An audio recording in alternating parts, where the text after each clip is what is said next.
That's it. Next one. The time, 5:07.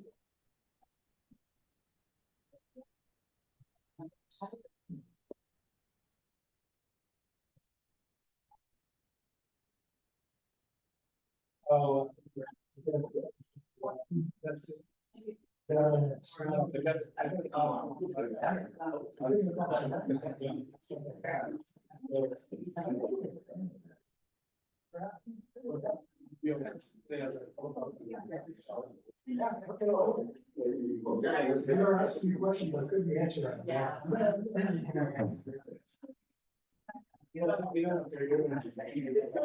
So there's a true.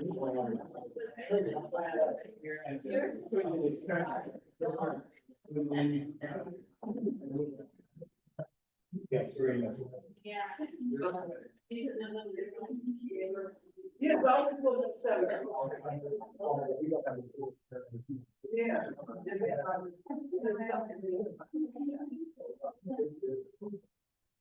Okay, I see we have a quorum. So we're going to start, we'll open up with, public comment and, folks will have up to 2 minutes. If there's anybody for public comment today. I just want to introduce our newest team member, Eva Hernandez, and she's a big part of she just joined our team last year, late last year, and I'll let her tell a little bit about her. Pleasure to meet you all. For Chevron, been with Chevron almost 12 years, and I actually was in Iowa for the last 2.5 years with our renewable out there in Chevron. So just moved here and excited to be here. So pleasure. Okay, I don't see any other public comments. President. Oh, sure. I just wanted to, at the last couple of meetings, mention a couple of things, and I just want to make sure that we mention them so that we can get the status either here today or offline. So we talked about the street sweeping, and so if the county sheriff's department update on how that's coming, hasn't reached my staff yet. Also a drone report from the city of Richmond, officers. Would like to have that either here today or offline. And also the lighting, like the status on what's going on with the lighting. We know that the street sweeping, the lighting, all of those are like environmental safety issues. So, and the drone seems like it's privacy is just a phone with lines around it. Here. So those are that. Thank you. And we do have one public comment, and then I'll go after that. Okay. I see Ryan Lau. Yeah, hello. I appreciate you giving me a little time at your meeting. Good evening, MAC members. My name is Ryan Lau with AC Transit. Just wanting to share a critical update with regard to the future of our service.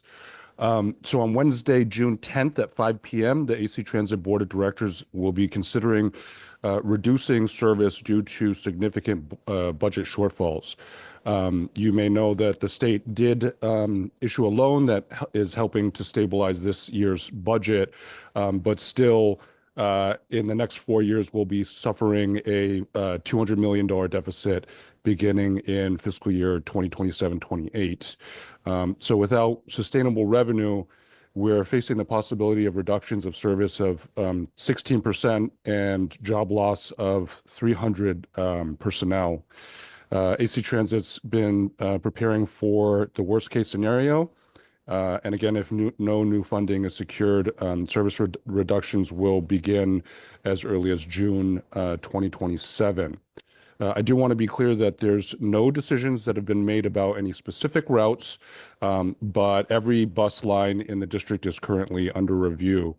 While our priority is obviously to preserve the current service levels, we do just want to be transparent about the challenges that we do face. So again, The AC Transit Board of Directors will be considering the service reductions Wednesday, June 10th at 5 p.m. Just immediately prior to that meeting, we'll have an open house so you can kind of walk through some of the changes with a service planner to kind of get you acclimated to what we're proposing. And that in person will be 1600 Franklin, or you can go to the website and participate online. We'll obviously be sharing additional details as we move forward through this process. Appreciate your time. Thank you. Thank you. I'm trying to change the audio. Hopefully it comes from the screen now, so it'll be a little bit louder. But I'll do the last public comment. I don't see another one. Is we do want to welcome Beatrice, our new member. I'll let Beatrice say a little bit about herself, but I did want to just kind of highlight that she grew up here in North Richmond. She went to Richmond High, right? Go Oilers, I also did too.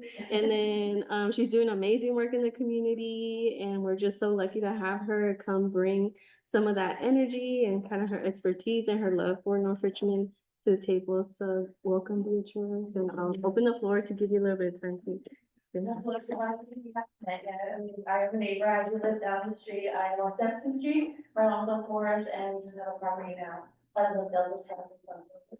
So I'm very honored to be here, but I'm also very excited to bring a lot of energy, a lot of ideas, or whatever I can to help. I currently work at RIchmond Main Street, but I'm hoping some development already happening in downtown, and currently starting with the chamber. So my background is in marketing, that's my BA in Texas State, so I'm from the Bay Area. I grew up here, and I stay here, so I really enjoy it here. I have traveled, but SF State is where I got my BA marketing, and besides that, along the way, I worked a lot in San Francisco and have a hospitality background, so not just in restaurants, but hotels, event planning, and different operations in coordinating. So that's my background, my experience, so bringing it back here to North Richmond, it's a quiet neighborhood now, thankfully, I like to think about it as a little farm town at this point, because North Richmond is just beautiful, there's a lot of natural beauty here, and I grew up, so I really appreciate the neighborhood, and I like to see a lot of positive change, and being a resident, being someone who grew up here, I will be happy and proud to just bring programs or anything that can benefit the resident and that represent. Thank you.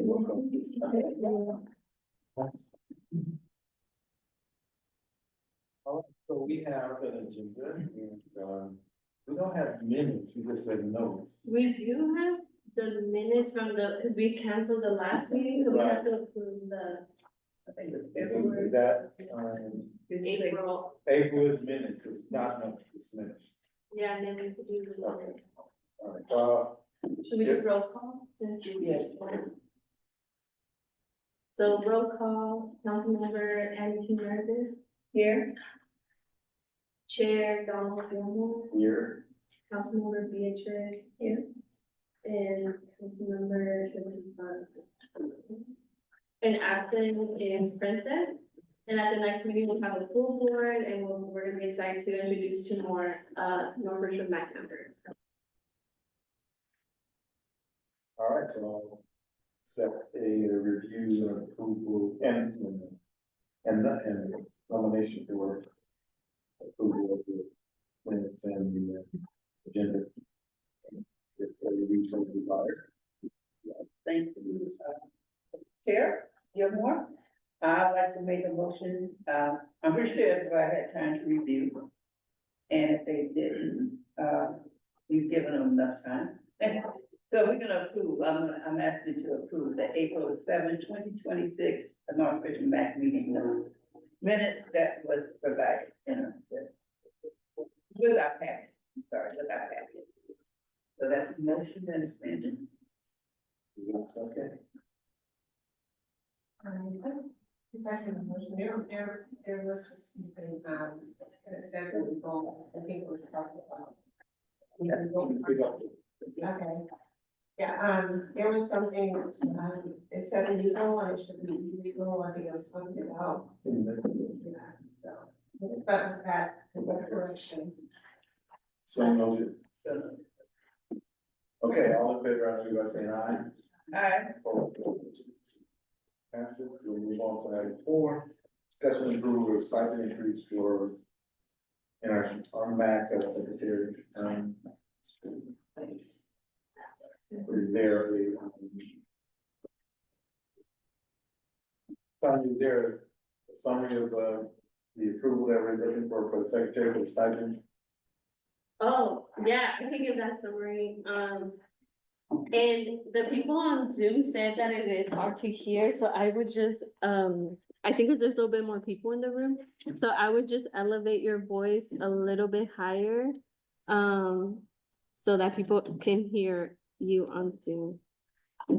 And so I will give a little brief, and I know Cynthia's also here. So basically, Cynthia's been with us for a really long time, right? For many, many, many, many years, and she's been making the same amount since the beginning. So she's never received an increase.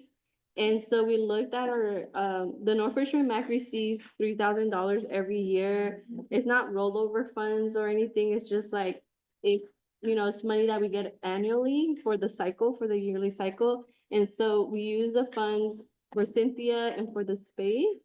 And so we looked at the budget, and it would be, we can increase her stipend from 100 to 150 a month.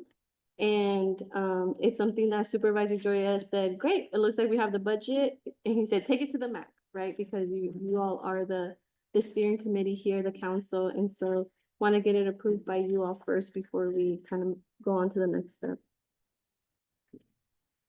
We've heard, the discussion, is there any discussion and comment?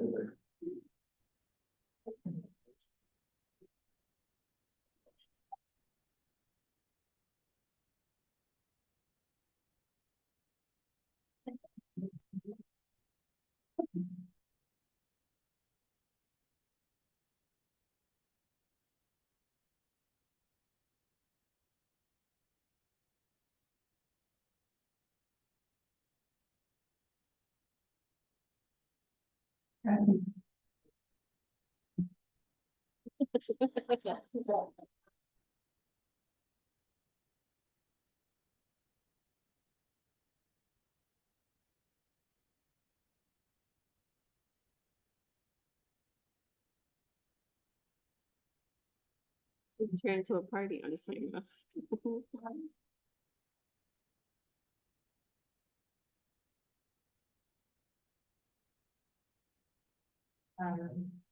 That's what I'm waiting.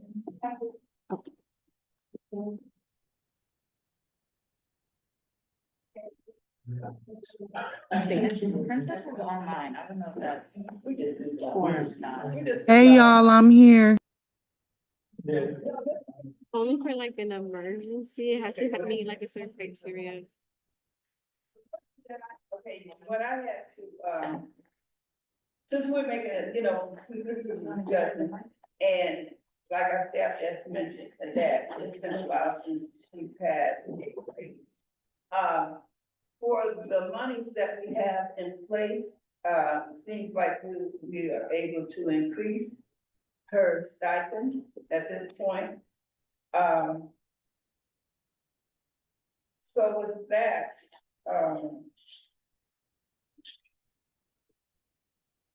doing the time that she's been doing this, and as you say, a while.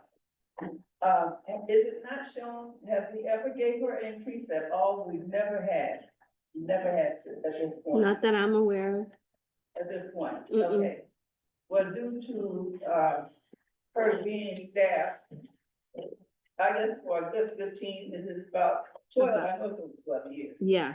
So instead of just, and this is me, if we have a pot of money Mm-hmm. and we're looking at to increase $50, I am in favor to bring her up to at least, additional $100. So $200 at each meeting, and we leave it at that for right now. Since it's been 12 years, I know it has to be 12, but you said she hasn't had one since then, and the cost of living and, you know, the cost of, electricity to do what you're doing, the internet to do what you do. I'm in favor of just making it $100, you know, on top of $100, make it $200. We sell it and we done for now. Mm-hmm. Okay? Will the 200 be within the budget? Yeah, And, the consistency, you know, that's amazing, the consistency, and I think that, it should probably be with that, going more often and focus is part of that. I agree that maybe, we should double it at this point. I don't know, I agree, but I think it's just showing appreciation, and I think that's.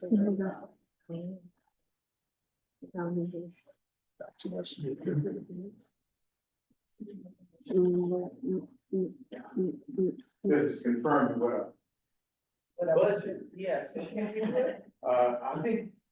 I don't think we have enough to do that much Oh, we right now. don't? We can come back and revisit it, but surely the 150 right now. It's like Okay. it's within budget. Well- I just don't know how much the other work of it, it only leaves a certain amount left over, and I'm not sure that takes care of everything. Oh, okay, so, mhm. in other words, it's by the joy of our money. No. Well, from right now, we can- Right now, yeah, okay, we can revisit, so let me go back to making a motion for the $50 that's standing for now. Mhm. I'm sorry, what was that? The $50, 150 is the total. the total is going to increase it by $50. So all in, is So I need this a an motion, agreement? I need a second. Okay, Moving second, all in favor, I know you by saying aye. aye. Opposed, abstentions, passed. Okay, we have law enforcement here. I see the sheriff is here, sheriff and their team. Please come forward. Good evening, Lieutenant Brian Fitzgerald with the Sheriff's Office. For the month of May, you had 455 calls for service, which generated a total of 38 reports. Some things of note were domestic violence, assault with a deadly weapon, and the criminal threats. To address some of the issues that were brought up before regarding the street lighting, we met in April. We add our North Richmond Paul units. So the deputies assigned to North Richmond to go around at nighttime to identify the locations that had flickering or maybe low lighting. We made note of those. We discussed it when we met in April. The time that we met, it wasn't dark enough for us to really get a view of what the deputies had, the list of lighting that were of issue. But that was something that we talked about discussing with Public Works to get increased voltage at certain locations or lights replaced.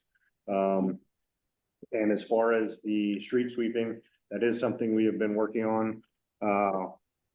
Part of the 38 reports that were generated for the month of May, 21 of those 38 were actually tows.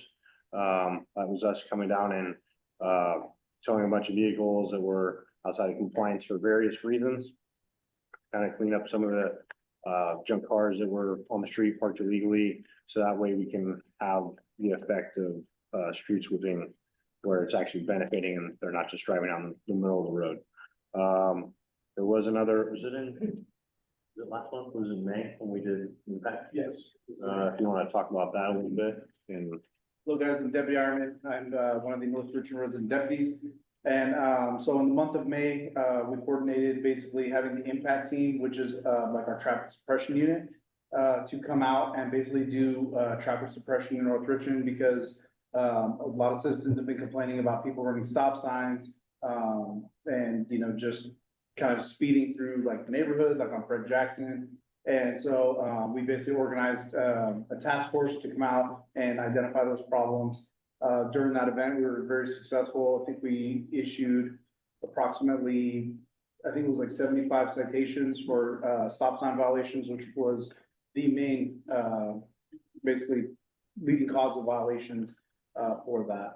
And then just a couple back on what Lieutenant Fitzgerald had said, last Wednesday, we did another kind of get together and we removed 40 vehicles that were just out of compliance for like expired registration. And I think out of that, I think we recovered 3 stolen vehicles, 2 or 3 stolen vehicles. Don't quote me on that. We've been doing a lot to try to make it better. Had a decent amount of conversations with community members, just doing education as far as the street sweeping. Pointed out the signage, which everything's in compliance, so. On the streets, you have like a certain. Yeah, like I said, I haven't seen it on the street except if you have.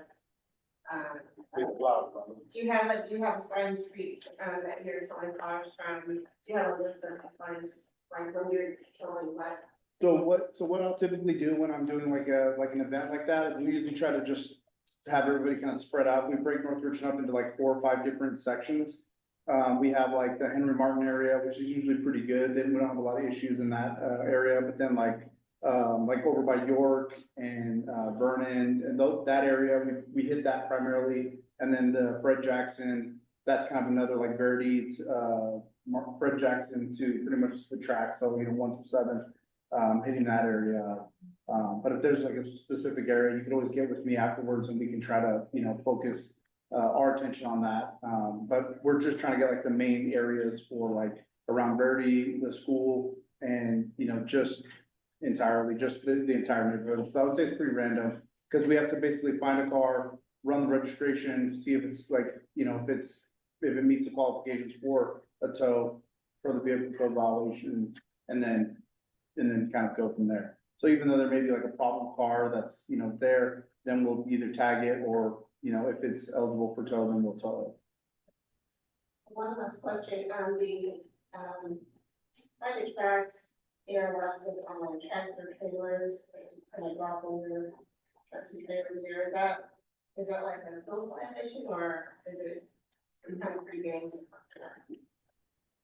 So that one, I think we'd have to contact CHP, because they know more about like the DOT and the trucks and things like that. And like, as far as our capacity to remove large vehicles like that, is very difficult.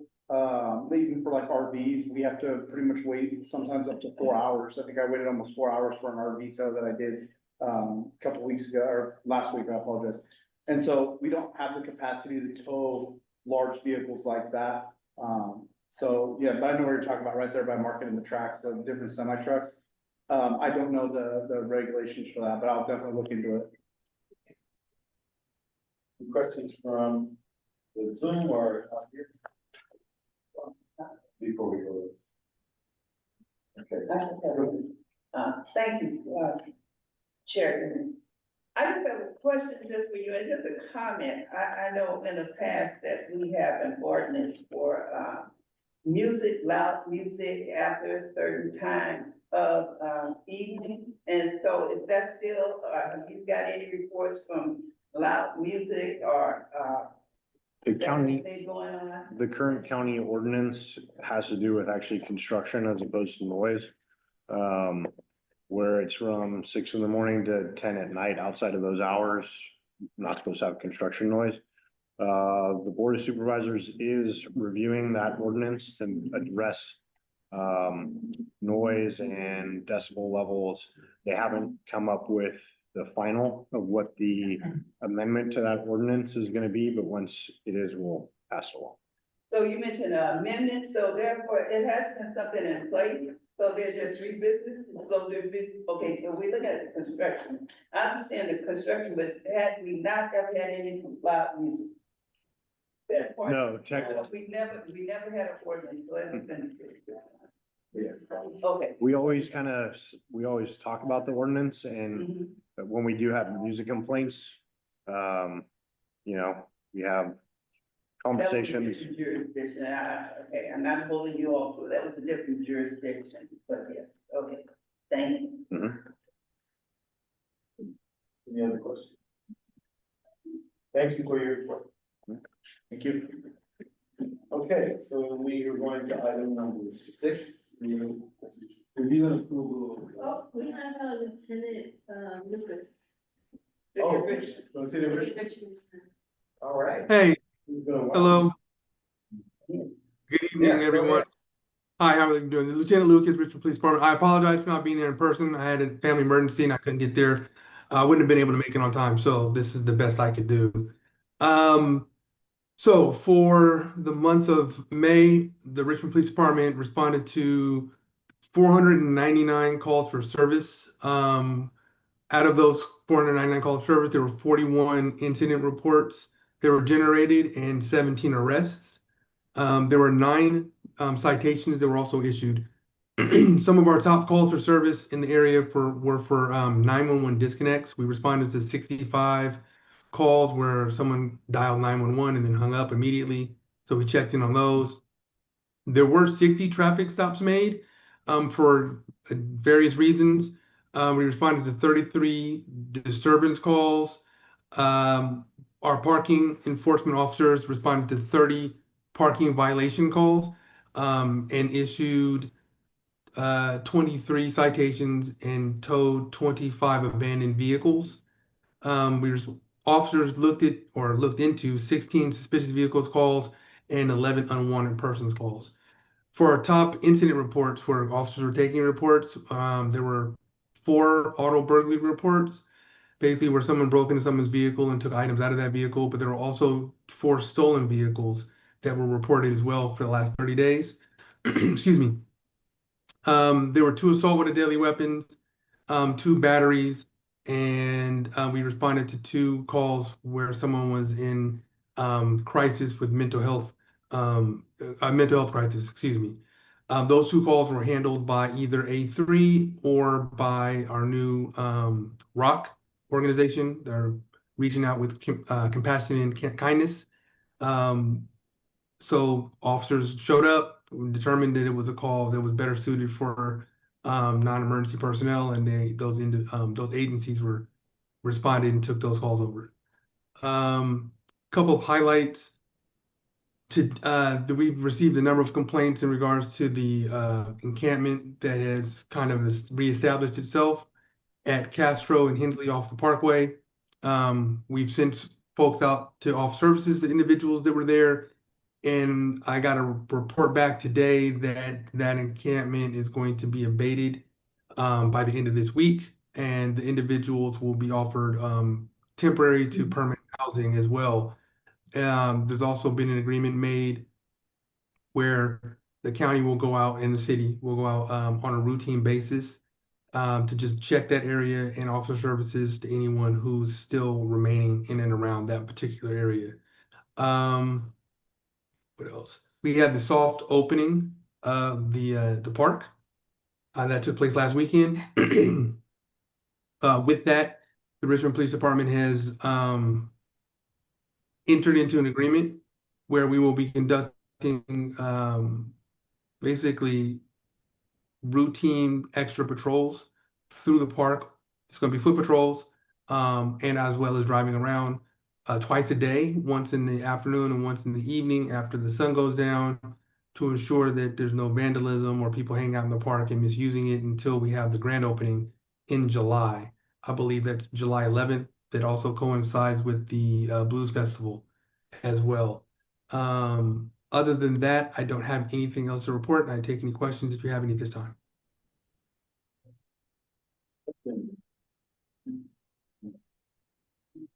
I just wanted to ask, what area it covers this precincts that you're covering for North Richmond?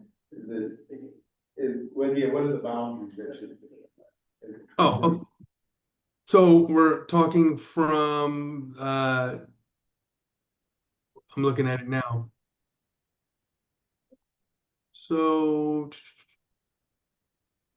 it's going to be the North Mac or Iron Triangle area. So we're talking as far up as right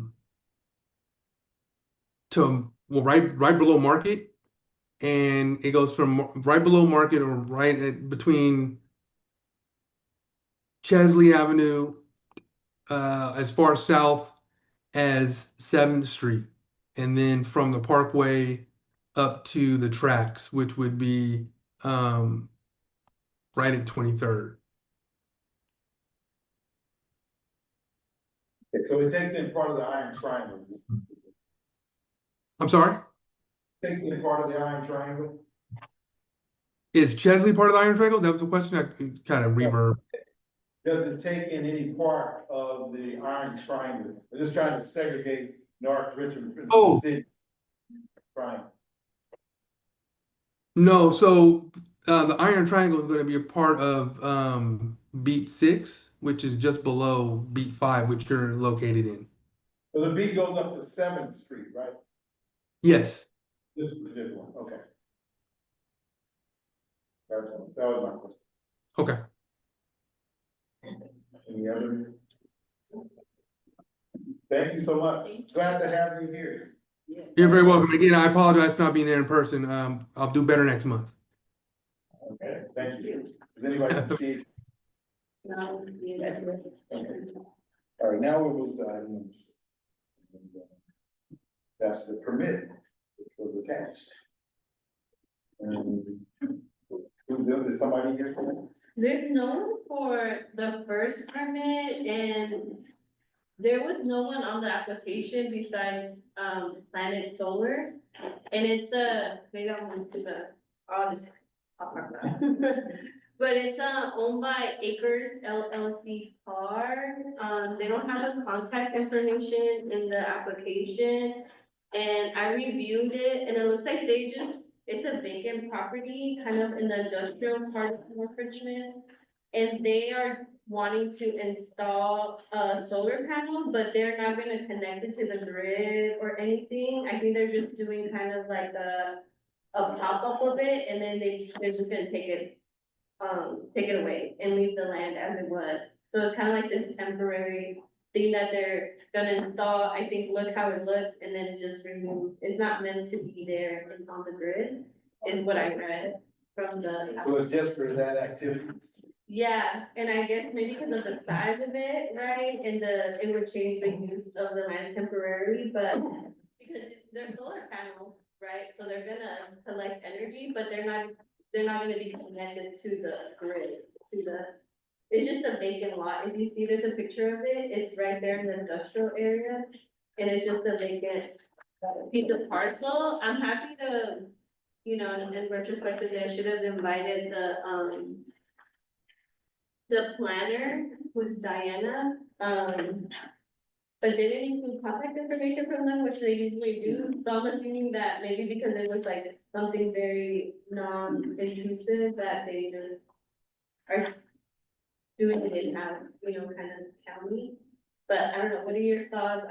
We can delay it, but it seems very straightforward and within the, it aligns with kind of like a just transition solar energy, kind of values. What was the feeling of it? Yeah, I had some questions. I thought they were gonna be here to present. So I had some questions because the application indicates that it's an overlay, RC overlay, it has to do with wetlands, and so, yeah, so I just wanted to, and also it doesn't say, it says temporary, but it doesn't say like how long temporary is.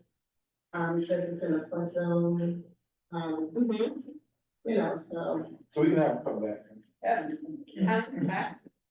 Yeah, because you're right, it is a flood zone, and that's why they can't build a lot of stuff there, that's why that land is vacant. Because it falls under BCDC kind of like regulations and stuff, so that's why there's no structures there, no building, and I think that's why it's supposed to be like a pop off and they remove it, but it sounds like I'll just let Diana know that we want someone to come next time and to give you the contact information. Yeah. And move forward. Exactly. Okay. Go ahead.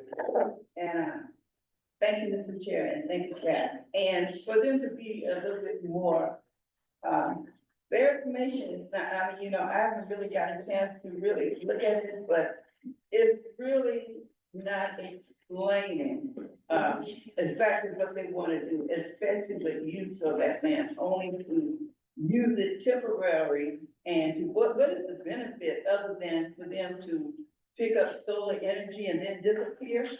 I want them to be a little bit more explicit of understanding that, and for the timeline, and why not just have a schematic drawn to show us the possibility of what, the use of this time frame that they'll be, wanting to use this land just for temporary use, and what is the benefit from it other than for them? What is the benefit for the community? Well, they need to be a little more respectful. Respectful, a little bit more explicit, Come to that's my comment. So, somebody. No. Okay, so we're gonna put that over to the next meeting. And then we will go to item number 7, this presentation of our development update. All right, that's me, please. Here and sorry. Right? We have one more. Is that ours? Yeah, that's yours. Oh. I was like, wait, don't I? Oh, yeah, This to be voted on. Okay. Let's see, somebody from CHPC in Shay, I think I see you there. Yeah, Shane's here. This is for the permit for the scattered site. One of them. Can you hear me, Shane? You can. I think you. Good afternoon, everyone. Hello, can you hear me? Yeah, we hear you. Okay, so there we go. Should I just share the PowerPoint from my end, or are you gonna bring it up, Tanya? What's the best way? If you have it in front of you, can you do it? Okay. Well, I will share.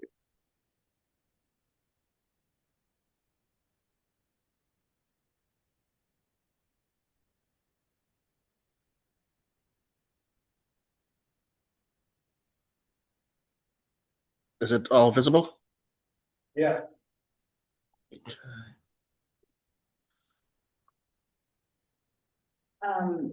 This is the Los Deltas update. Oh, Pin is doing the Los Deltas update, not the permit application. Oh, Tim. Wrong one. You're still coming up next. Okay. Shane, can you talk about the permit that we're applying for?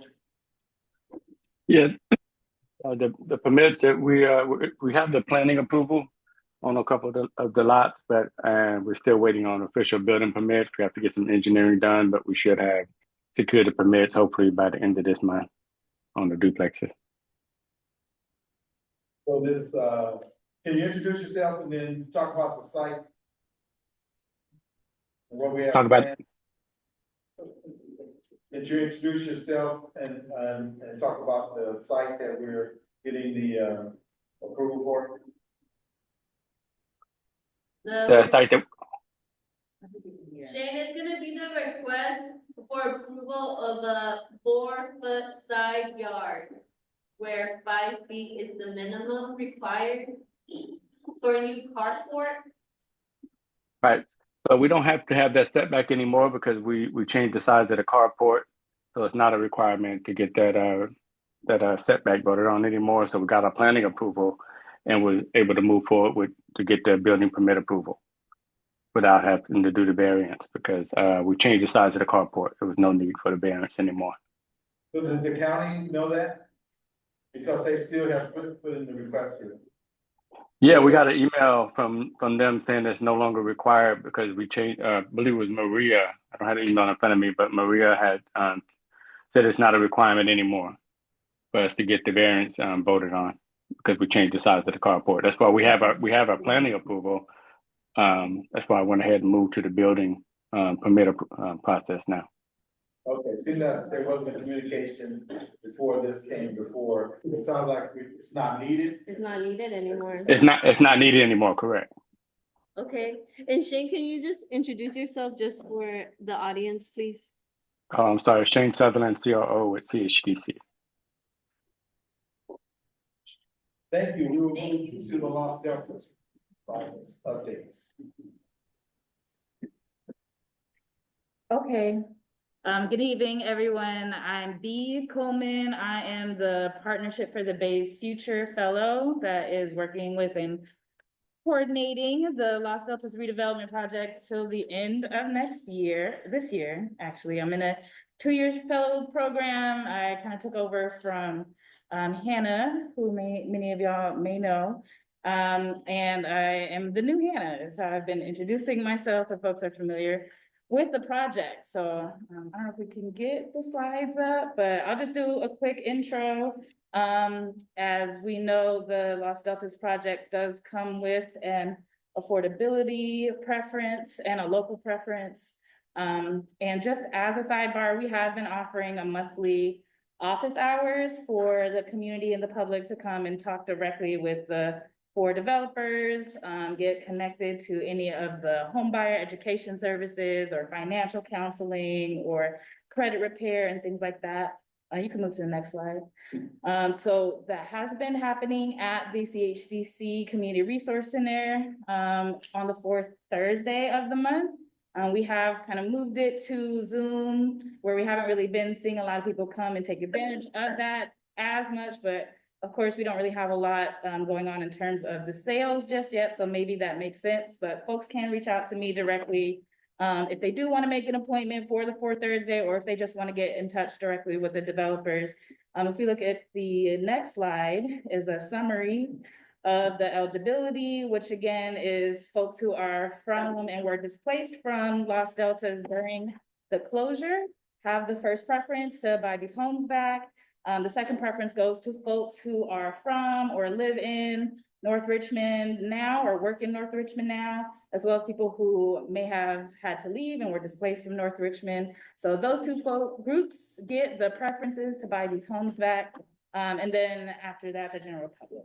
So on the next slide, we have a summary, and I do have some printouts of this if anyone wants to take it home, but just letting you know what each of the 4 developers are doing with their below market rate projects, their addresses, estimated timelines, obviously that can change, and then who to get in touch with if you want to learn more about their below market rate projects, which is one of the 3 phases that we have in this redevelopment.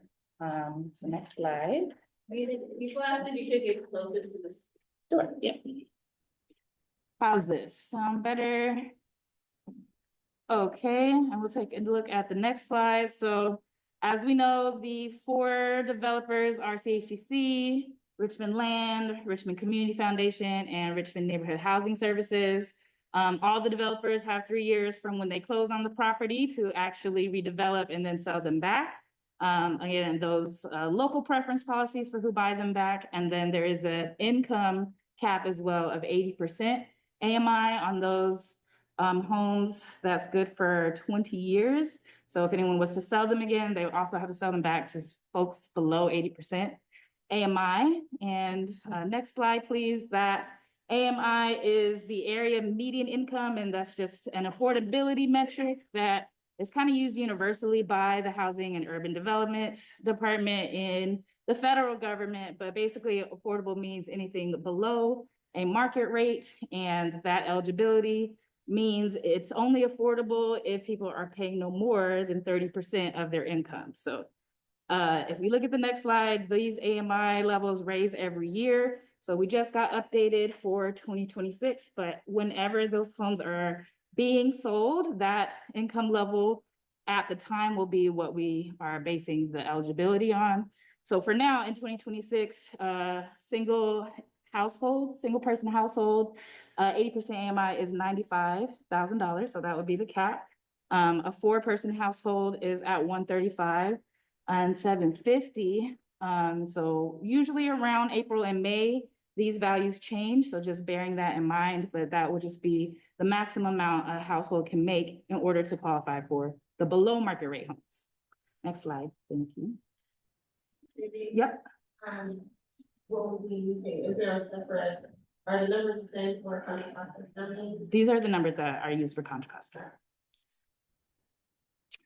So we had a market rate priority preference period last year to sell the 18 parcels that were part of the second phase, the market rate phase. So that ran from June 10th to October 10th. We had about 120 days where the Housing Authority was only accepting offers from the prioritized groups.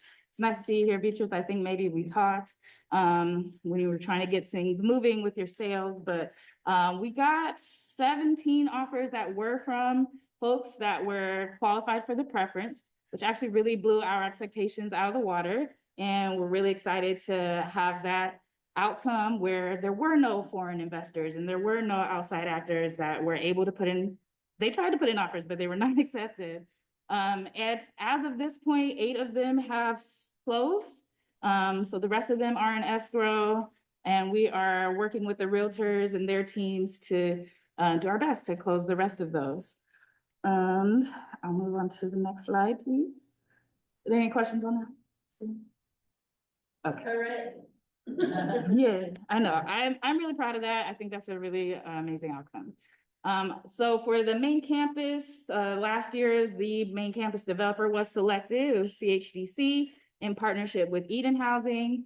The Board of Commissioners approved that in June of last year, and what are we calling this? Exclusive negotiating agreements, too many acronyms, the ENAs. Those negotiations are ongoing, and hopefully that we can get those closed before the end of the summer, fingers crossed. But there are a lot of great conversations happening in terms of the details of that agreement. But next slide, this development is looking at and was proposed at 240 total units, and that includes 58 two-bedroom homes for sale, 67 three-bedroom homes for sale, and then 115 senior rental units, affordable units. And then there'll be features like a community center and a basketball court and daycare facility and a park, ideally. So that's the market rate. I'm sorry, that's the main campus. So we just went through all three of those phases. And then next slide, we will move on to RCF, who the developers now kind of go in order based on where they are in their timeline. And I will speak for RNHS when they come up. So thanks, Jim. I'll pass it to Jim. Okay, all right. So hi, everybody, Jim Becker, CEO of Richmond Community Foundation and RCF Next. Good to see you. So yes, next slide, please.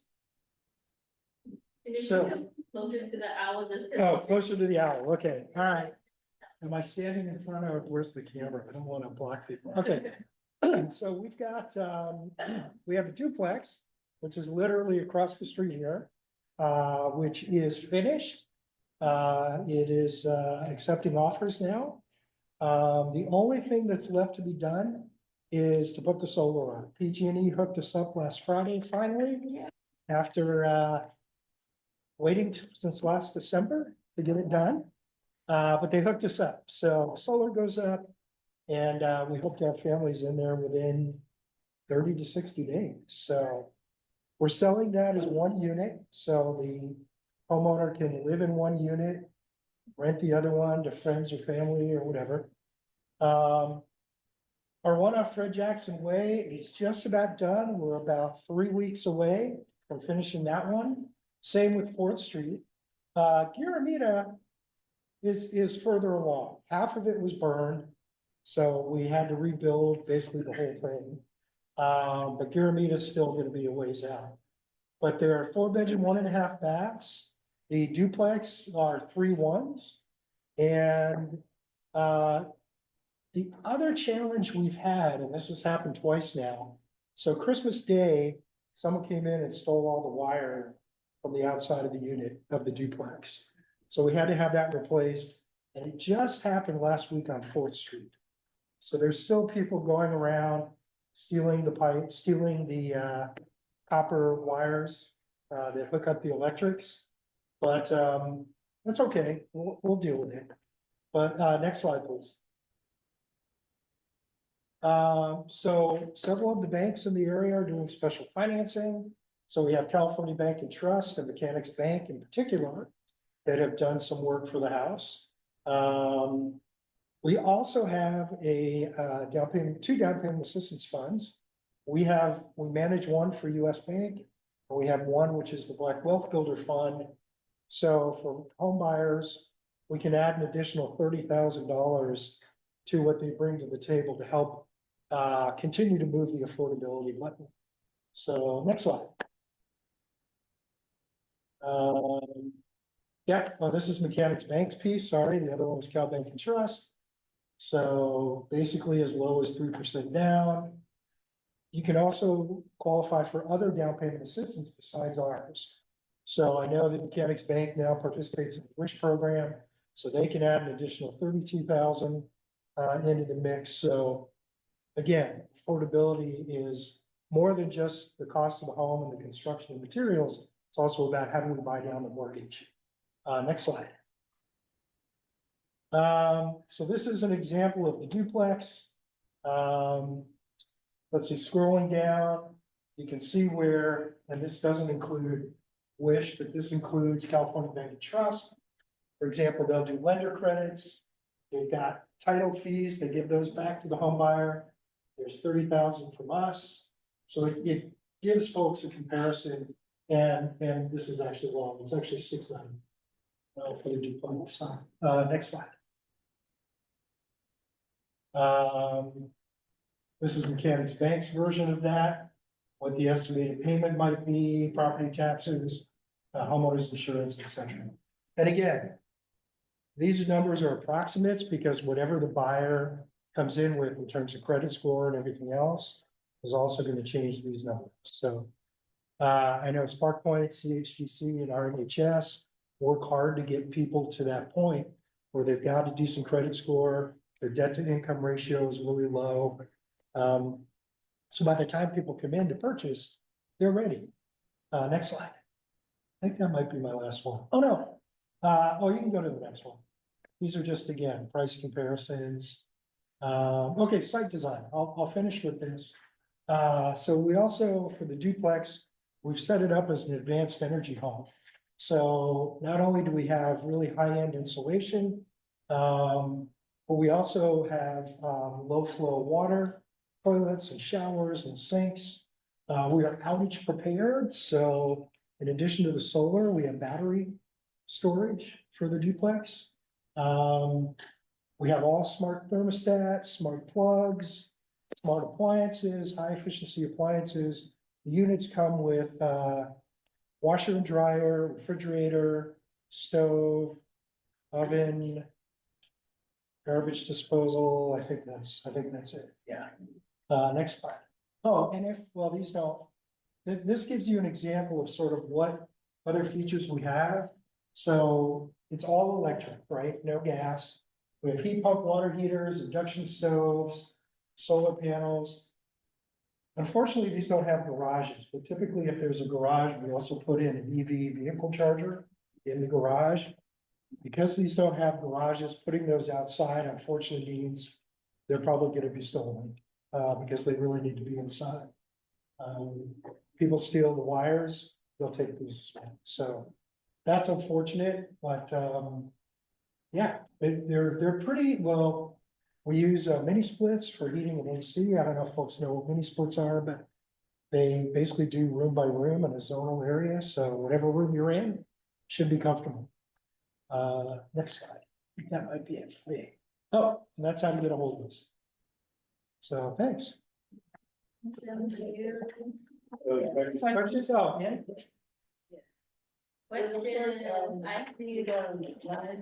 Well. Anybody? Yeah, you can get out of the. Uh, Yeah. What's with the building? I don't see anyone online. Okay. Okay. You know, like, how many were built in the 40s? Can you What was the question? Oh, the question was, what year were the Las Deltas units built? In 1964. Oh, 64. Yeah, Okay. 64. Okay. I didn't know that. I didn't know that. Yeah, Patty, yes, please. No. Chip, could you like give us an idea of what the rehab budget was roughly? Let's see, for the duplex, we put 300,000 in. For the single families, 175 each, roughly. And we also had some grant money that helped with that too, so. Yeah, so actually for the duplex with the solar and everything, add another 120, so 420 we put in on the duplex. Yeah, I have. Okay. Okay. No, please. For the slides that are presented for RCF, are these your slides or is it the slides? Because there are just some corrections that I noticed in the Spanish translation when it came. Oh, I didn't do the translation, so I'm not sure.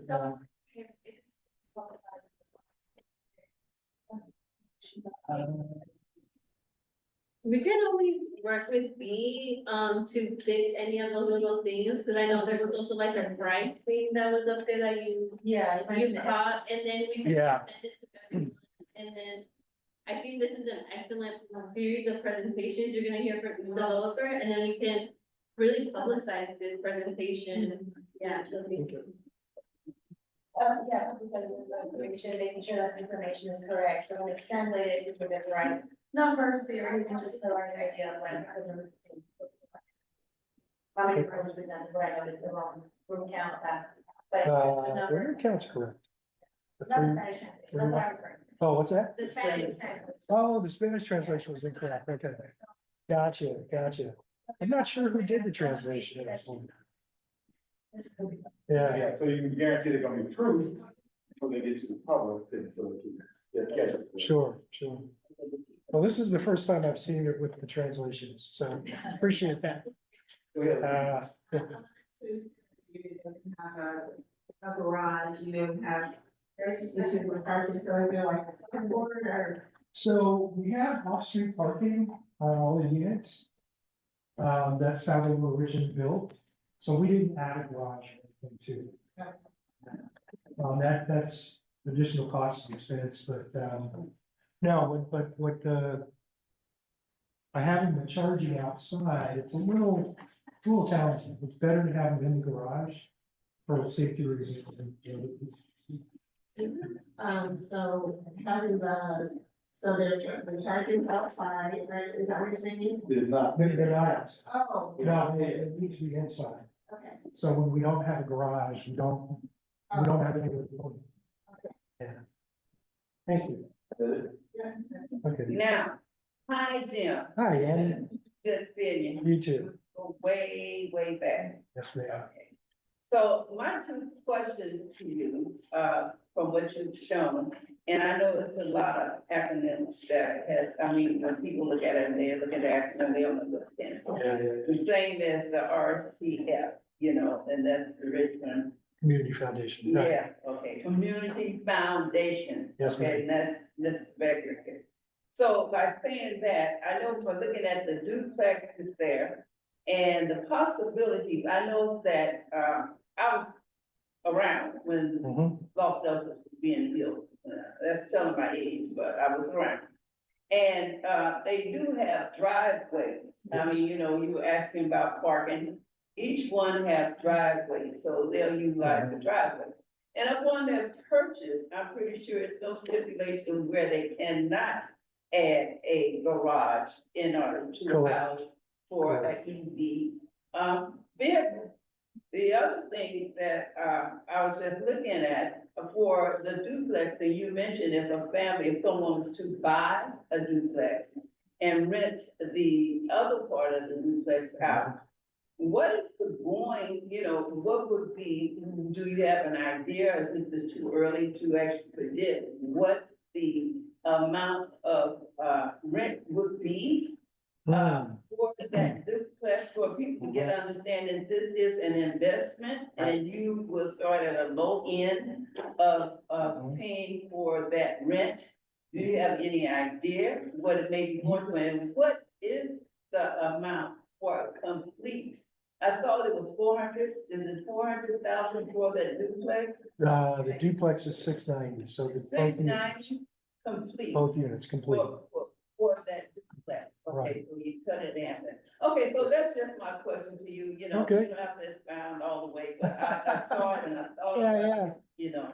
Yeah, no, it's, yeah, so the idea behind the duplex is also, you know, we want to help people build income too, right? We want them to be able to earn some equity in their home. Ideally live here, be proud of the home they live in, and help build the neighborhood up and become active and participatory. We've always gone with, we've not broken duplexes, we've not done condo or tried to split them that way. Because a lot of families have extended families. And the person who's gonna live in the next unit is probably a family member. So how much they charge them in rent, it's gonna be up to them, but I think the average rent right now. And this is so these are 3-bedroom, 1 baths. $3,500 roughly right now, so, I mean, depending on where you are. But it might be higher or lower than that, but that's you know, yeah. Don, do you know the rental numbers right now? No. Yeah, I mean, we're seeing 3 bedrooms rolling in somewhere in the 3,000. Okay, that's what I You figured. know, and again, depends on whether people have rental assistance or not, and you know, what their income is and all of that. To decide, I mean, you can rent it for 3,000, but if people don't have rental assistance and, you know, nobody's renting the unit, you're gonna have to lower that. Right. Find somebody that Yeah. can afford it. And just to pick up, Yeah. you go back a long way. Yeah. So, One of the things that Annie mentioned, and I just want to clarify. yeah. You were saying they have plenty of off-street parking. She mentioned that they have driveways. Well, it is driveways, yes. They do have. They have the driveways and you can fit two cars In in the addition driveway. to the off-street. No, that is the off-street. That is the parking. Yeah. Yeah. But they all have driveways, right? And Jim, did you start getting offers on the duplex? We've done 6 tours on the duplex for folks who are interested. So there's a lot of interest. We'll hopefully get an offer soon. Get somebody in there because, you know, we're excited about this one in particular because it's across the street from the senior center. So it was a mess. And now hopefully you'll have a great couple of families living there and become really active. So. Real quick, and then I'm gonna cut it. Yeah. I have other things I have to talk about. So the 4 properties that you mentioned, is that on Chesley, is that on the corner of Chesley and Fred Jackson? Is that yours? So it's Fred Jackson. Let me think for a minute. You mentioned that PG&E hooked up, and I saw PG&E a couple of weeks ago, at night, and they had it all lit up, and they. That wasn't us then. No, we do have 4, yeah. Yeah. We do have 4 units. They just hooked up last Friday, the duplex. So, you know, we waited almost 6 months after they hooked it up. Wasn't you on Fred Jackson? No. Okay, No. I'm done. All right, thank you. Thanks. All right, thanks y'all, and thanks for pointing out the errors. That's on me, I did let that slip, so I will make sure we get them updated before we share them out. And then I'm gonna kind of stand in for RNHS, who's Richmond Neighborhood Housing Services, and they're redeveloping their 4 sites through their Restoring Neighborhoods initiative, which is an emerging developers project. Next slide, these are also like bilingual, but some of the slides will be duplicates. So this is their current team with Nikki at the helm, and their Restoring Neighborhoods developers cohort, as well as their counselors and their internal team. Next slide. So we kind of did the rundown of what everybody is doing in terms of getting their 4 BMR, below market rate rehabilitations. The unique part about RNHS's project is that they are taking their 4 duplexes, doing lot splits, and they're going to sell them as 8 individual housing units. They still have the 80% AMI limit, and they are really excited about their partnerships with CDFIs and other organizations, CBOs that are part of this effort. Next slide. About a tentative 18-month timeline. Obviously, everything is up in the air, but they did submit their permit and entitlement package last July after getting approved for their acquisition in May. I did believe at the end of April, they were able to get those approvals. So last month, or the month before, they chose their contractors and are planning to start their construction before the end of the month. And also very excitedly got all of their financing secured in April as well. So they are in a great place. I believe their effort is to get all of their rehabs done by the end of the year. So all 8 of them, and then hopefully start selling those at the beginning of next year. So maybe springtime of 2027, those 8 homes will also be with new families. Next slide. And this is kind of an overview. We were talking about like what affordable versus affordable does and doesn't mean. The kind of median sales price for a single family home in Contra Costa is looking at 720K. And also housing production is falling well below the need, where we have 180,000 units needed, but only making around 80,000 a year, I believe that they pulled this from HCD. Next slide. So their solution is these homes at a goal of a $500,000 BMR sales price with their 80% AMI, and that AMI also needs to be updated. It's about 135 now for a 4-person household. And here's a comparison. They're saying there's fair market rent of around $3,400 for a 3-bedroom. Versus their calculations for a mortgage at just over $3,000 for one of their homes at that $500,000 below market rate price, with an estimated interest rate of 6.5% and a 3.5% down payment.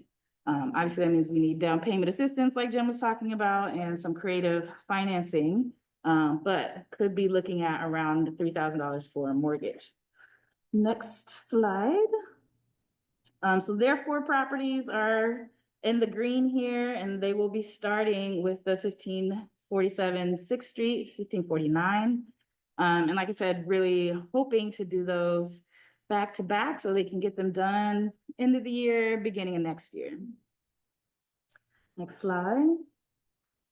That's really a quick run through. This again is a rundown of their team, but if we scan this QR code, they'll be doing a virtual info section on August 19th. So you can talk directly with folks, and feel free to come and check in with me if you have questions directly for the team that I can pass on to them. I might not be able to answer your questions, but does anyone have a question? Okay. All right, so that leaves Richmond Land to close us out, and I will invite Amy to take the mic. Oh, that's not true. That's not true. I'm actually not running this show. So. Yes, and I think that's Timothy who's gonna present. Thanks, John.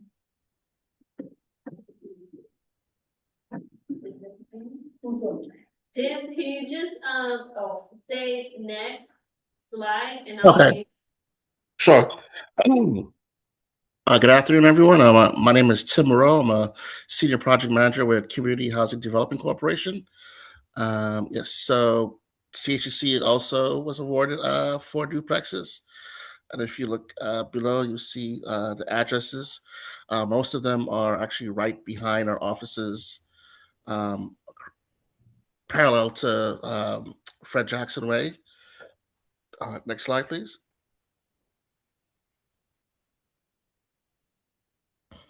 So this slide and next 2 slides are just sort of introducing the project team. So of course our ED is Don Gilmore, and the previous speaker that gave a quick breakdown of our permitting processes is our CEO Shane Sutherland. Katrina Vizinow is also in attendance there live in person. She's the director of our Home Ownership Center and Asset Building. Joanna Griffith, assistant director of real estate development. And then the other project managers and assistants helping be Miss Norma Thompson, Carol Core, and Joshua Lewis. And the director of our community and building engagement, Dr. Daryl Davis. Next slide. Thank you.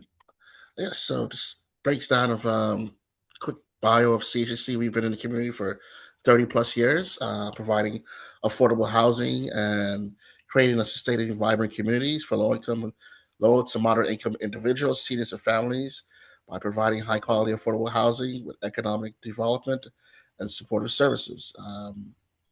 And we've done that throughout the neighborhood with a lot of projects there in that very area and beyond. Next slide, please.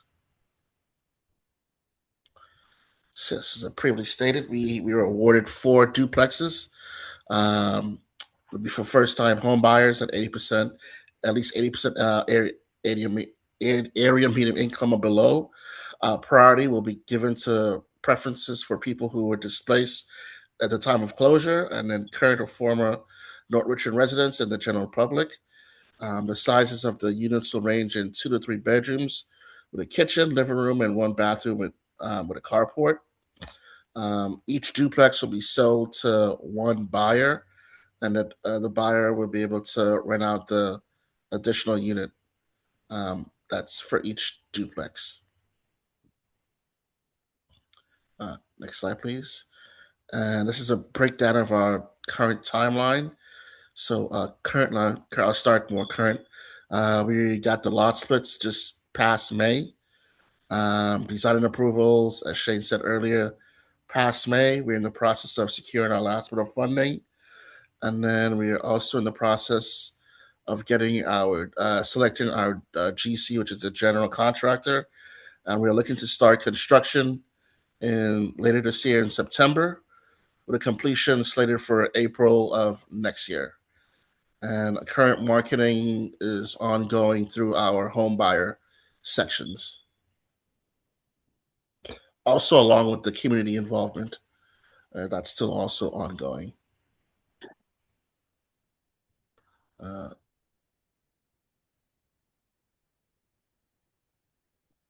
then this is a breakdown of the home ownership center and asset building. And for this part, I'll kick it over to Katrina to discuss what's been ongoing.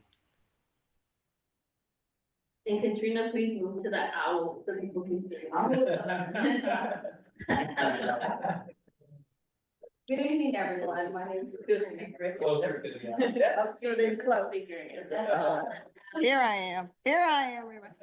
Awesome. I'm Katrina Vizenow. I'm the Community Wealth Building Director. And so that means that we're a homeownership center, as well as we're focused on helping individuals and families build wealth. And one of the greatest ways that you can do that is through real estate. We've been helping families and individuals purchase property and build their wealth for over 25 years. And so what we're doing with Los Deltas is we are helping families understand the importance of getting ready to purchase, putting them in a position where they'll have a positive experience and being able to purchase a home with Los Deltas. We help them to identify different opportunities to save, to get down payment assistance through various avenues, such as what Jim had said, through the banks. They have their own down payment assistance programs, through programs that nonprofits have, such as Cal Home, which we have available. And so right now, what we're doing is we're doing first-time home buyer workshops. We have one coming up June 27th, and that's where we're preparing individuals to purchase homes. We have workshops in English, and we have workshops in Spanish. With the Los Deltas project, we did have a pilot cohort program where we are preparing individuals that may not be ready in the next 3, 6, or 12 months. And so we want to talk to them about, how do you begin to save for a home? How do you begin to look at your credit and increase your credit score, improve your credit? If you have credit issues, we help with that. And so we'll be conducting a series of credit cohorts, financial education cohorts, where we're helping individuals that were previously housed in the Los Deltas homes and helping them. So we have workshops, credit counseling. We help individuals go through what's called a pre-qualification, getting ready to prepare for pre-approval with their lender. We also talk to them about their loan documents, because as we all know, That was a big issue during the financial crisis where people were signing their names to stuff and didn't understand what they were signing. So we want them to be well educated and versed on what they're getting themselves into. And then any deed restrictions, we want to talk to them about that. Lender referrals, we have a number of different partners that we work with, PNC Bank, Community Bank and Trust, Mechanics, Wells Fargo, Bank of America, and many others. And so we also work with the real estate community. And so we know we like to work with realtors who understand our community, understand our neighborhoods, and care about the families that we send over to them. We have that home buyer education course. After that course, they do get a certificate. It is backed by HUD. It is good for a year. And then if they need to come back, then we will re-educate them again. So that Los Deltas Home Buyer Club is actually a place where they start, where they learn what it is to work with the bank.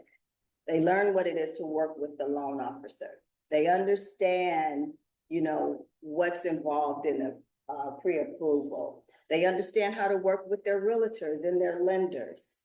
And they understand how to become a member of a community and invest in that community and know who their elected officials are and how they can participate in the neighborhood. And so we have our information on our website. You can also call us. We're available, and we are continually, periodically doing outreach to the community, to the families that were originally in Los Deltas units, to the Richmond community, the county and the city. And we welcome the opportunity to serve. So please, if you have any information, you can give us a call. Our number is there, and we'll be happy to help. Any questions? I'm gonna add something that you got. So she just recently added a how to be a landlord workshop. Yes. Right, because that's important if you are, you know, selling less duplexes, right? That person will be a landlord right off, right? So, so that's the class we add, how to be a landlord. Also, I want to say the two organizations that are selling it, duplexes, the advantage to that, which the buyer is somebody that might normally not be able to afford the home. If they purchase the duplex, you asked a question about rental. So there's a formula that the bank uses to help people qualify to purchase that duplex. So for example, the potential home buyer would look on Zillow and say, in this zip code, how much would a 2-bedroom, 1-bath rent for? And you take whatever that rent, so we say $3,000, and you take 75% of that, times 12, and you add that to their income. The reason you don't do 100% because you save that 25%, because as a landlord, you have to do maintenance. So somebody that might not be able to qualify, they may need that additional 30,000 or 15,000 to be able to qualify. So that's why the duplex is a good idea.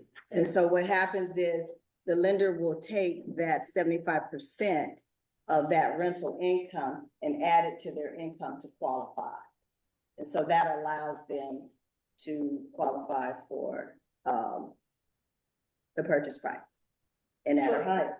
So that's good. Make it plain because people are listening to this conversation. Mm-hmm. So when we ask questions like that, and it's an expert or whoever is here to expound on that, make it clear to individuals because this is sometimes the first time anyone is actually looking at to purchase. Yeah. And there's a lot of things they should understand, the same way as Katina has mentioned about people signed off. and they didn't understand the language, what they were signing out, and then they were in a hole. So this is where we have these discussions to make it very clear to individuals, because they wanna know, but they're sometimes scared to answer, to ask those questions. So that's good that you explain that to the audience that are listening. And that's why it's so important to speak with a HUD housing counseling agency and meet with a HUD housing counselor, certified. Absolutely, certified housing counseling agency, yes. So any other questions from anyone? Anyone in Zoom? Anyone in Zoom? We're checking. Or out here? No, I don't see. And to learn about these programs, we can find them on the website, the communityhpc.org. What happens is, once you make the inquiry with us, we'll ask you what service are you looking for. We will make the workshops available to you. And then once you complete the workshop, then you'll meet with the counselor one-on-one. The workshops are online? The workshops are online and they're also in person. So we do a combination. We alternate. So this next workshop that's coming up on the 27th will be in person. The next one after that will be virtual. But it's during that one-on-one counseling session where they will assess where you are. They will identify what it is you're looking for, and then they will help to create an action plan to help you to meet whatever your goals are. And so during that conversation is where they talk about the different down payment assistance programs and how you can access them and if you're eligible for them. Okay. One thing, go ahead. One thing that I wanted to mention is that we do post-purchase counseling. Right? Once you get into it, what's going on with that? And work with folks to educate them on living trust and things like that. So when you get us for a long time. So. Right.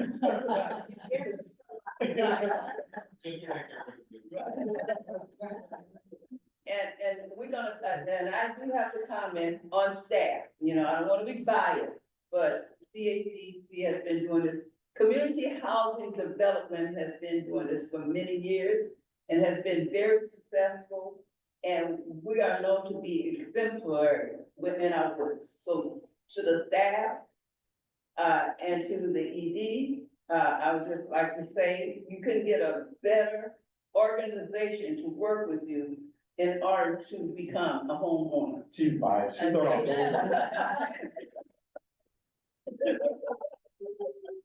just have to put that out. But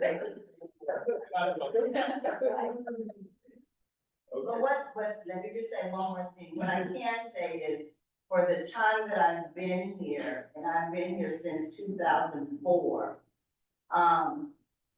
and I guess I'm saying my age now, because now the clients that we helped get into homes over 20 years ago, they're calling back saying, my child is ready to purchase. I'm like, oh my gosh. So they're coming back to us now, their children. Okay, B, somebody's next. Yes, we have Richmond Land, but thank you so much, Katrina, for sharing. We'll close it out. Official. Hey, good evening, everyone. My name's Amy Young. I'm the real estate manager at Richmond Land. Thank you for having us here tonight. So Richmond Land is a community land trust, and we build grassroots power for community controlled land use through community organizing, land acquisition, development, and stewardship of land and affordable housing for long-term community benefit. We can go to the next slide. So a little bit of background on our timeline for our proposed project, which is the North Richmond Eco Village. Richmond Land really developed this project as Richmond Land was developing as an organization, and our vision for the Eco Village was really bred out of a community planning and design process. That process has been moved forward by the work of Richmond Land staff, along with a lot of technical experts who have been providing pro bono services to help us move the community vision towards a tangible project that we can execute upon. Our goal is to currently acquire our sites officially this year, and then to work on project completion and having homes ready to sell by 2029. So for folks who may have never heard of a community land trust before, which is a lot of folks, this slide helps to break down a little bit of what that ownership structure looks like. So community land trust is an innovative housing model that allows for shared ownership between residents and a community organization like Richmond Land. So our primary goal is to move land off of the speculative market and hold it in permanent affordability. And we do that by using tools such as the 99-year ground lease and resale restrictions. So this really allows us to guarantee long-term affordability of the property, even as owners change over time. Go to the next slide. So speaking through the specifics of our site plan, the North Richmond Eco Village, the picture that is shown currently was the original conceptual design that was completed through this community design process and supported by Methuen Architects, which are a Bay Area based architecture firm. As we've gone through the process of really evaluating the feasibility, both financially and site planning wise, we have adjusted our path forward a bit from this based upon the additional information that we've learned and additional community feedback that we've learned. So we're now breaking up the project into a phased approach. And our first phase is going to be the larger site, the east site. And that we're going to be focusing on doing a rehab of the 4 existing duplexes on that site. That will allow us to serve families and larger households through larger unit sizes.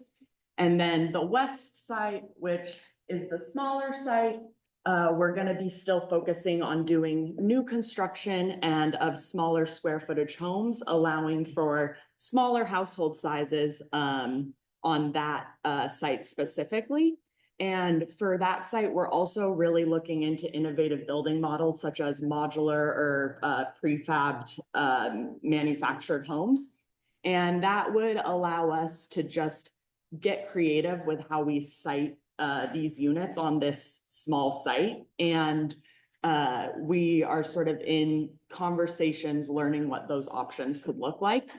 On this slide, you can see some other details about what we are planning for the sites. Notably, we're looking to really include a lot of landscaping and outdoor amenities. Debbie, do you think I should go and do something? I hear Princess. So really tying this ecologically efficient building of the units with the space that they are in. So really focusing on having exterior amenities as a part of the benefits of living in these homes, and really providing additional opportunities for community building and programming at our sites.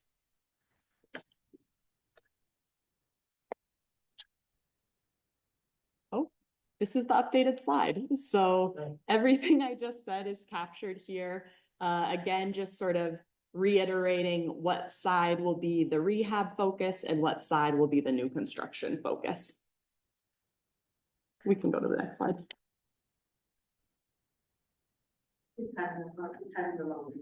No problem. So here are just some further updates about the current status of our project. Oh, can we go back?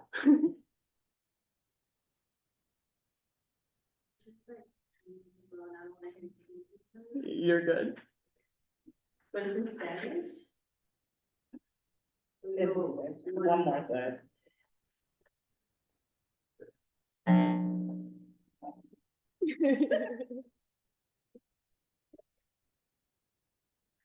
That's weird. Or that's. There we go. Oh, too soon.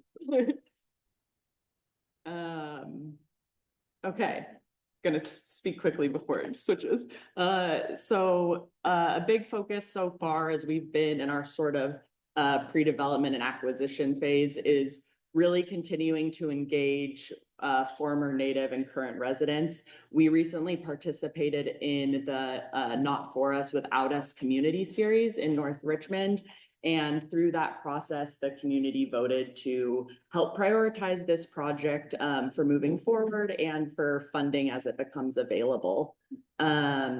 We also have really been focused the last year and a half on sort of rebuilding up our organizational capacity and getting ready to take on this project. And we now have four full-time staff and a sort of robust group of pro bono technical assistants. This is the folks that I mentioned earlier from Methuen Architecture and engineers from CE Corps, which has been helping us with the sort of civil engineering and structural engineering side of the project. And our big project milestone, we're very excited. We've been working diligently to bring CHDC on as a senior development partner. As an emerging developer, we've identified the need as a senior development partner as a really critical milestone for us to help us be able to really execute on this project and to have some mentorship and some experience to draw on through this development process.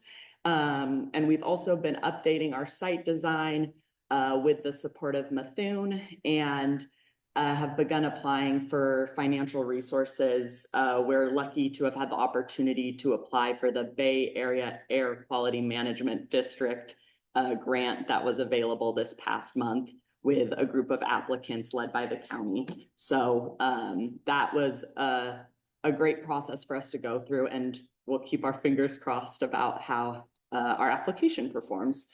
And our next steps are really focused on closing escrow and then beginning to build out our development team and just continuing to be committed to this work and really ground it in the needs of the North Richmond community. Next slide.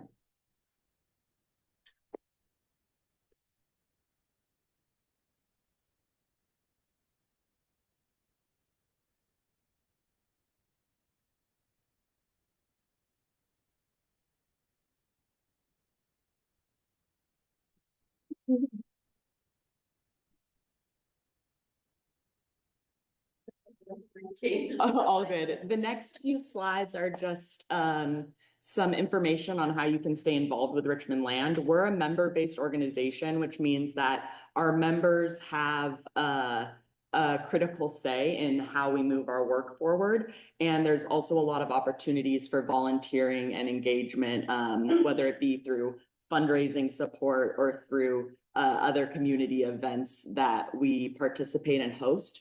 If you're interested in learning more about what a community land trust is or how to get involved as a member, our orientation is a great place to start. They happen every third Tuesday of the month, and they're led by Kaden, who you can see passing out some flyers right now. And our next orientation is June 16th. We can go to the next slide.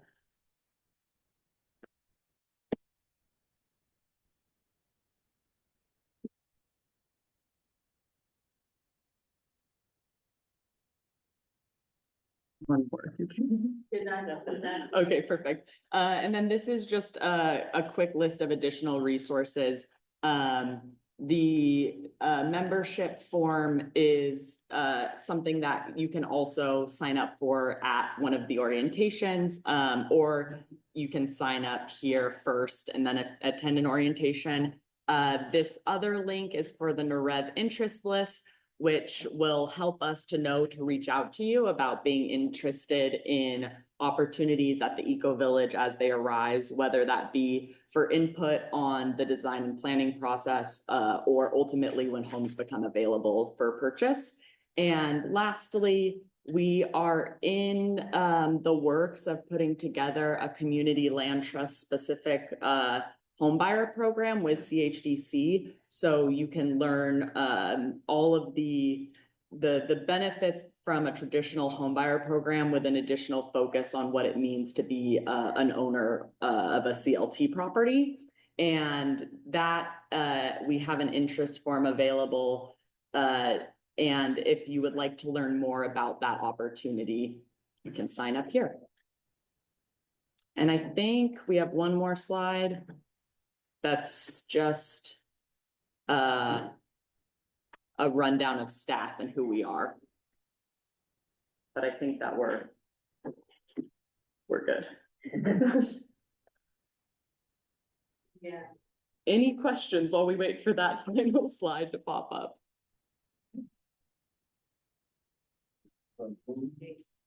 I have a question, just curious, where is the located, the hospital? So our two sites are directly adjacent to Verde Elementary on either side of the street. Yeah, they're next to the creek and then Verde. Unfortunately, I don't know what it is, but that's okay. If you do want to reach out to Richmond Land staff, Hayden and I are both here. All right. Thank you very much. Oh, this is not yours. That's the end of our presentation, so any other questions from folks? Hayden? Can I make one comment? Yeah. If you have not done so already, I know it's tight on time. Today is the last day to submit your ballots. So before 8 p.m., if you have not gone to a drop-off center or sent it in the mail, please do so. Okay, we're gonna move to item number 8. Community updates. Anyone from the city of Richmond? Here. It's gone now. Tony, any updates? No, we pretty much covered it all. Tony, you're on. okay. Okay, I'll be quick. So a couple of updates. So as Amy mentioned, we submitted an air district grant, the county did for North Richmond for 15 million. So everyone cross your fingers, light a candle, like do everything. And it will do some of the rehab for some of the scattered sites. It will be well, once if we get the money, you know, when we get the money, we'll have a whole presentation about it. But some of the exciting stuff includes like retrofitting homes to electrify them and add solar panels and programs for the community, including like bikes and some improvements to infrastructure.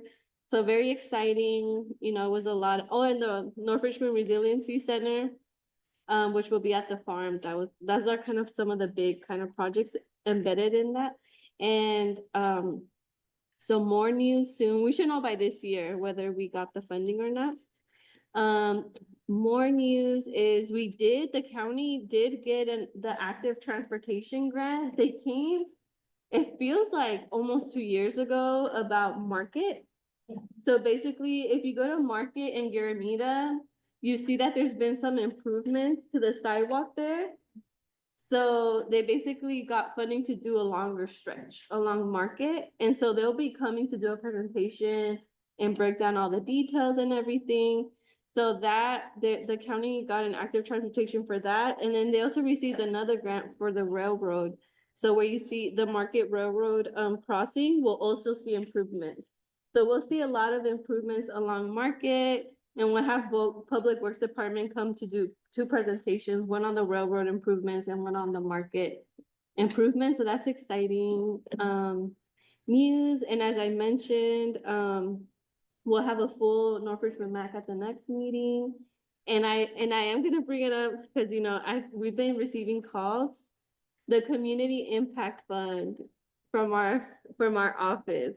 So Supervisor Joya, maybe he sent an email today right now. I don't know, but it's been really hard, right? It was only $1 million and we got over 200 applications for this fund. So we're hoping very soon we'll kind of make the announcements, but I know people have been calling me and emailing me about it. So I just wanted to give that update that he made his final decision. It's just now getting to the point of sharing how we're going to roll it out. And so, and the last piece I wanted to do, and I'm looking over here because I brought flyers, is we do have our weekly Pasos Thrive Thursday event series that we do every summer. So it's a 12-week. It's a 12-week series. Are you okay? I guess I should ask first. He looks good. It's a 12-week series, and we invite everyone in the community. We have music and dance class and walk with a dog and different kids activities. And so it's a free series. We're gonna have we had a backpack giveaway. We're gonna have another farm stand. So I just say, I'm gonna leave some flyers here in the front, and then just kind of stay in touch with our social media, because every week we kind of give different resources out to the community for free. So those are my big updates. You have questions? Yeah. Tanya, as far as the shoreline stakeholder, from my understanding, I received an email. Yes. And I know it's kind of periodically, sometimes listen, say we can't, sometimes listen and we say it's gonna happen. So just to confirm for next week, is that meeting actually scheduled for the shoreline? It has been canceled again till July? Okay, I need to talk to you offline about that. And that actually just triggered a memory, email that same initiative. So the county is doing a county-wide shoreline plan, resiliency shoreline plan. Yeah. And so they had their first cohort of resident leaders and they're graduated. And so now they're recruiting the second cohort, and it is a paid position. And we always try to get someone from North Richmond because shoreline's right here.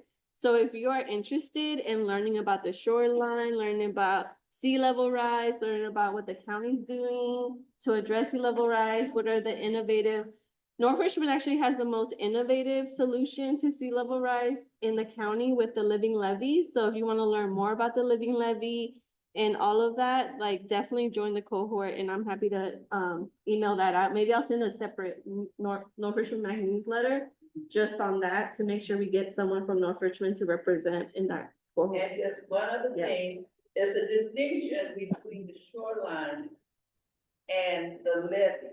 They're all intertwined. But as we speak of the shoreline, what is the mileage of a shoreline? I want to say like 90 miles or something like that. I got it right. So I just want so people understand, we're not just looking at the sea level for the levee, but we're looking at the shoreline, the connection. We're looking at from past Oakland shoreline to past. Now it's 92 miles. 92 miles. 92 miles. Okay, that's all. Oh, I thought you were serious. Yeah, I was raising my hand. Oh, you are? I Okay. was wondering, you guys said y'all put in for the air monitoring sensors, for the Bay Area air quality, budget. So I was just wondering, how would the community get involved? And also, I was leading the way with that project, and it's a community project. So I was wondering, is the county just moving forward with that issue with living in the community? Member as me out of the project I presented? So with the air monitors, what we found out is that there's a lot of air monitors in North Richmond, right? Because it's a fence line community. Oh, and Andrea is here from Chevron. And so there's some that are, at the refinery, right? Like along the fence line. And then there's like the air rangers through Groundwork Richmond initiative, through a different funding source. And so what we did put in the grant was a position for kind of like a community coordinator, someone who would help communicate like what does the grant have, like kind of keep everyone abreast of like what's happening with the projects in the grant, right? Someone that you can call and ask everything about the grant, everything about the projects. But that person is also going to be the point for kind of doing data collection and research and then like collecting it, but then how do we educate the community, right? Because that's a big piece that we find missing with all of this is that the air monitors are out there.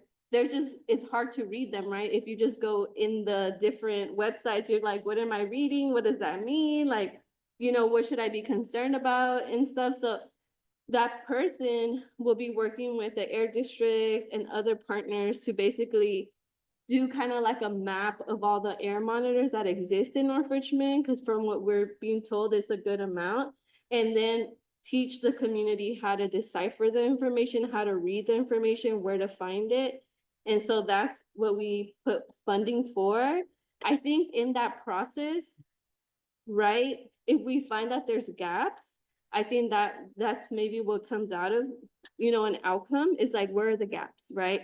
Like we know where the monitors are, we know how to read them, we know how to access the information, where are the gaps and where, you know, and I think the air district, they do kind of like ongoing funding for things like that. Like they just released one grant. And so that's something they really fund. So I think there's gonna be other funding opportunities once we kind of like dig deeper into the air monitors is kind of the plan. We would be happy, Chevron would be happy to come out and do an education on our RichmondAirMonitoring.org site, which is a site that was,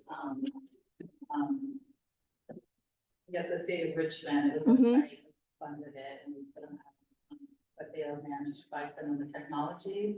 So we've been doing this education classes in these town halls with, we can do one with Country Costa, Hazmat, who's really kind of responsible for the whole CWS, the community warning system. We'd be happy to come do something here. That'd be Or great. in the center, not at this meeting. I would love if they come to the MAC maybe first. Just to kind of learn more. Yeah. But what I presented was like it was totally different. It was a IoT connected system. So this is real-time data with a real-time dashboard, for real-time data for the community can see transparent. So it's a lot of programs out here that operate different. Some of them need Wi-Fi to pick up signals. Some of them have their own broadband already connected. Some of them pick up certain emissions. Some of them don't pick up like the harmful emissions that come into our Richmond. So the whole idea was to protect the community from the emissions to have basically transparent information where like, you know, this nonprofit don't control it. We don't know how they put out their data. We don't know if they're getting transparent or what's going on in this, and, you know, it's very spread out. It's on 7th Street, you know, is one, you know, the ones over there by Chevron, but other than that, we don't have real coverage to have real protection. I think that's part of the problem, right? It's like, what do we have? What is it collecting? Where are the gaps? What technology are they using? Because from my understanding, it's live and you can see it whenever you go into the website, it's live information. Like we can go now and it'll show us exactly what's happening right now. So I think for me, you know, maybe I'm saying, but what I hear is that we need to learn more. As a community, we have to kind of go through an education process and then be like, okay, now that we know what we know, what are the next steps? What are the recommendations? Where are the gaps? Where there's a lot of funding, thankfully, from the Air District and others to I think like fill the gaps and stuff. And so that's kind of like the steps that we're taking to get to the filling the gaps. Cause I hear you. We definitely I hear that people, yeah. Years out here, you know, so I did the work. I have the documents, whatever you need, I can share or presented. Already go over it. I was just wondering, based off the work I put in with community outreach engagement, doing all this stuff. Then to hear my basically the project came in first in every, you know, category we was in, then basically saying my project didn't make it because X, Y, and Z. Then I hear otherwise once I get on the phone with other people that actually run these programs. So I was just asking based off, what information I have received based off, that Mhm. application and that, vote we did at Ferguson School and also here. Yeah, and I would say that you can have, so many monitors, if we don't know what we're looking at, or if somebody is not in charge, really taking charge and being, watching those things, I mean, that doesn't work for us. Yeah, and that's why we prioritize like a coordinator, like someone who's gonna be like in charge of making sure to like do the follow-up and the point person you call and kind of, connecting the dots and everything, because that's something that we're missing here is like a connector, like someone who's connecting the dots, that's making sure we understand the data. And we should, like, with the smell, I mean, thankfully, we haven't felt the smell so bad, but like with the smell, we have the air quality people that comes and they're very helpful.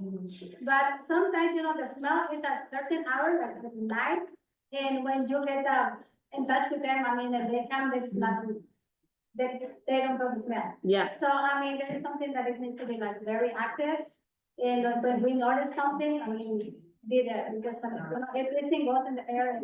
Yeah, and I will ask wastewater to come back to the North Richmond MAC because I did a really informative tour of their site. Like I learned so much about bacteria and like how basically that's what we're cultivating over there is like bacteria to digest and break everything down. It's really cool. You can like really nerd out. But they did purchase a bunch of new equipment and they did say that the smell was supposed to be reduced like significantly. So yeah, 75%. And so that's probably why you didn't smell it, right? Because I know that it's on days that it's really hot is when, because I grew up in around the area, so I know when like on really hot days, I was like, so but it did cut down 75%. So I'm happy to have him come because I thought it was so informative and because he said that they were gonna be done like on the spring and stuff, so it kind of like checks that they would be finished now. And I also spring in the down. I mean, with the smell, I always drink that and that. I mean. Yeah, but we can ask them to come, and then Deshawn, if you want to present to the MAC, you're always open and welcome to do that. There's someone else. Okay. Oberta. Oh, yes, hi, my name is Berta, and I'm curious about the air monitors. Where are they? You said that there are many in the neighborhood, so these are in private homes? If so, who actually have them? Because I might be interested on having one. How can I get it? Yeah, so there's industrial, but there's one in like the heart of North Richmond, and then there's one like closer to the North Richmond farm. And that one I've seen through Groundwork Richmond. They have like an Air Ranger program. And it's a live website. Like if you go, you can see what the quality of the air is based on the colors, right?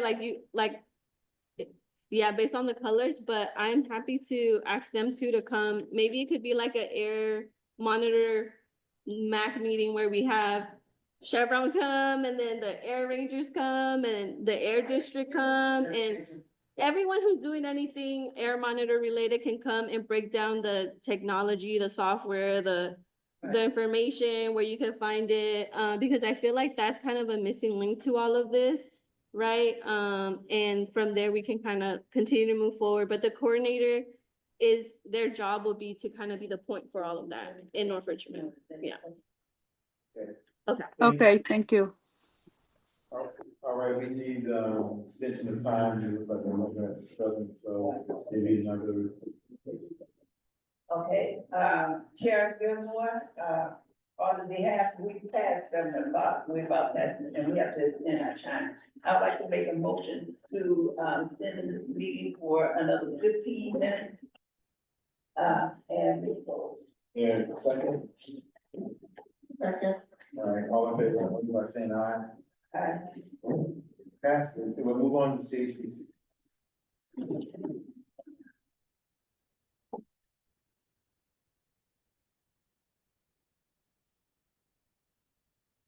Hello, everyone. My name is Janine Shahid. I'm the Community Events Engagement Manager and the manager over this center. Just one quick announcement. Next week on June 11th, we'll have our American Red Cross Blood Drive. We really need type O, B, and A. You'll receive a $20 Amazon gift card and an additional $15 gift card to help save a child's life. It starts from 9 o'clock to 3 o'clock right here. We accept walk-ins, but if you'd like to register, you can go to redcross.org and register, or you can give me a call and we can do it over the phone. Thank you. Hi, how you doing? My name is Kalu Dennis. I'm the Community Services Coordinator for Mitigation in North Richmond. I just have a couple announcements. We just had the Willie Spears Community Cleanup on Saturday. Went very well. We had over 600 participants in the event. We also had 22 dumpsters and 2 metal bins.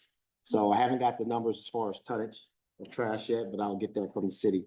But the event went very well. Our next one will be October 10th. We also have the newsletter, June newsletter coming out in another couple weeks. So as soon as I get that from the county, that will be distributed throughout North Richmond.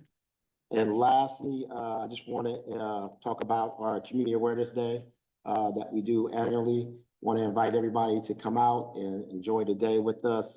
It's tomorrow, June 3rd from 11 to 3.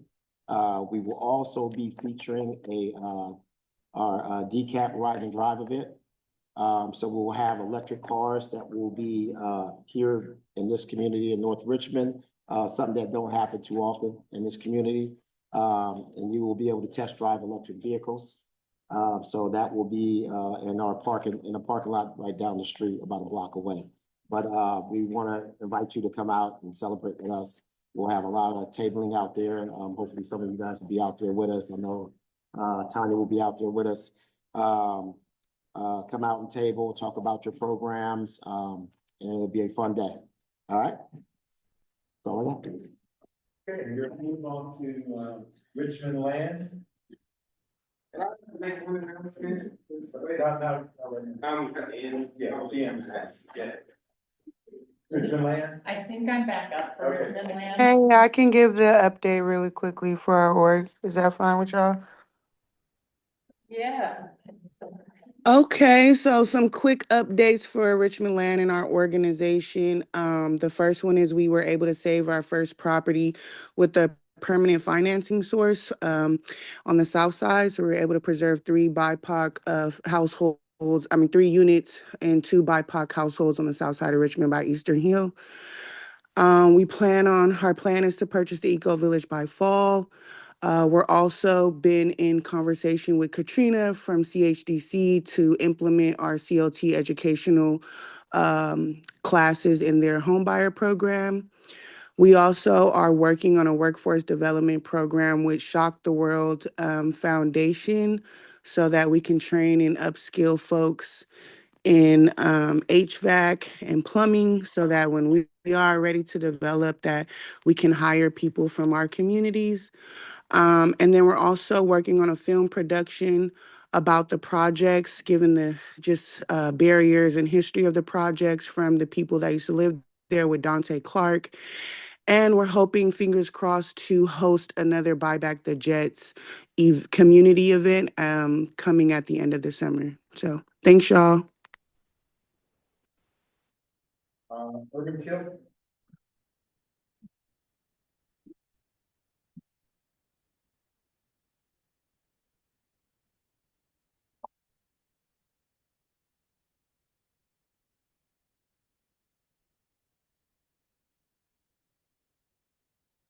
My name is Latifa Abdullah, and I'm a North Richmond resident. I live over on 2nd Street. I work at the North Richmond Farm.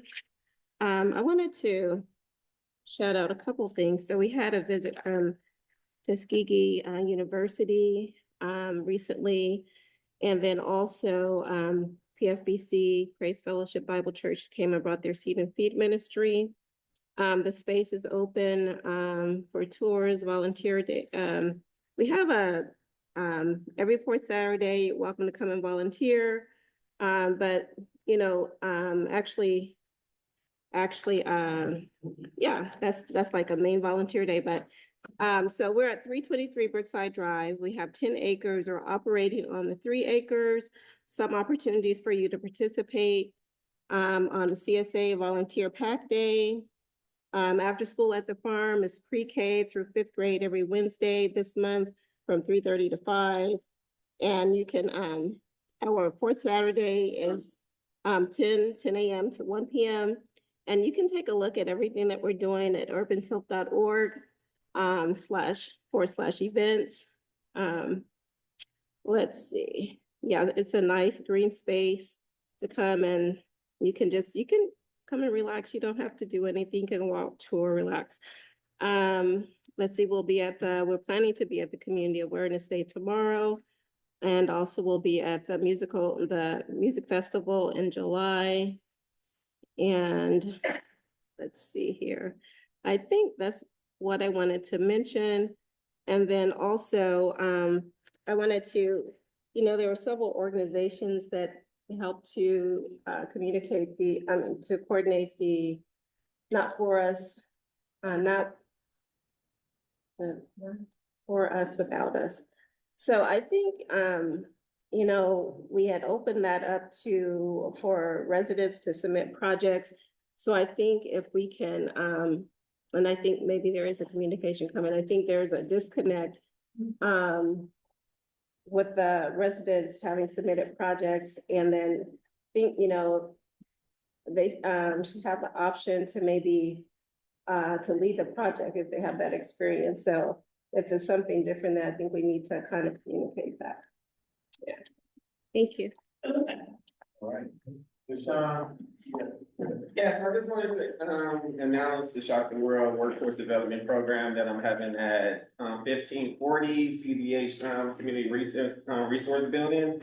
We're gonna have on June 15th, we're gonna have plumbing from 1 to 2:30, just going over the basic concepts of plumbing and what this program is gonna bring and what we're trying to do with workforce development, placement, and also having contractors come in that's experienced and from the community to have decades of years in this industry. So we gonna have that on the 15th. And on the 29th, we go follow back up with HVAC. Yeah, we just had our firefighter readiness program yesterday at your building, so it was a great turnout as well. So just want to bring some resources. Good work. All right, this is Tanya, if we could get a report on the Viola grant next time. Oh, yeah. And then. Well, that's the city, but the quick update is that they said we had 7 people apply to the Viola. They only need 5 people and they only need 3 for quorum. So we did great. Like we did our job. Now it's really the city to kind of take it off. And I did see LaShonda last week and I was like, hey, don't forget about it. And she said she was gonna designate someone. I think she could come to this meeting. I haven't heard back, but I'll ask for next. Yeah, maybe we should come next meeting, that'd be great. And then if we could work on, after we get our board here, maybe we do a retreat and go over some stuff, and maybe we can find somewhere around here to do that. Yeah, definitely, yeah. Okay, all right, the next item on the agenda is adjournment. We are adjourned.